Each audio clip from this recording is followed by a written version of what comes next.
ngibukeka nje kangenje ngingujamludi onebala esimongweni. Leli phunga ilengubo yomboza lokuqephuka okwalomthandazo onokhefana obelesele. Yikho lokhu kuphumula njalo okubanga ungingiza kwezothando. Ngingumtshingo obethwe isikhathi eside yilo mbabazi oyiwala kulomgulizo wasemculweni. Kule ngxubevange yamagama azwakala ezihata noqaphele lwamuqa oxwayisa ngalo leli bala elingaveli umusa nothando embengeni elezizindonga zegazi ezingawako khona manje sisangingiza kanye kanye emathandweni bahlobo. Nikhulule mntakwethu. Ukuchichima nokushoda isikali sezinhliziyo ezizophulana. Ngigogogo nje kanginalo uthando olwanele lokuthanda wena. Kwalolu oluyinkeshezana ngilichathazele ngunozala ekseni.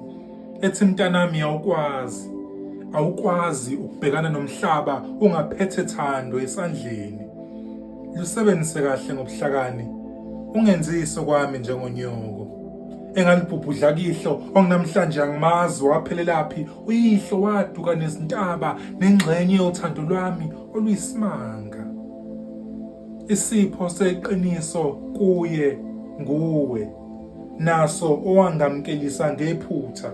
Ngakho ke mshungwini obasithwele ngiyamemezela ukuba kuyenzeka isipho nesikhathi kugejane, isipho sifike ngokuphuthuma, isikhathi sasele ngemumva. Ngakho ke nawe sengamthanda namhla lo msubathi onqobele ukubhukuda kwasekamelweni esikwaziyo sonke la ukuqonda ubudlelwano phakathi kothando nomphefumulo, ukuqonda ukuba njengoba nihleli nonke la ningobani futhi niyasithanda yini.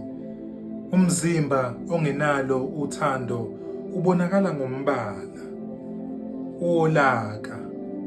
Olakabalo luthando oselisele dengwane kanjela uhambo lomjolo walabantwana abavuza uhluzi lezi zinhliziyo esifile ngaphakathi. Kuyacaca phakathi kwalabantwana kukhona onothando lwamanga.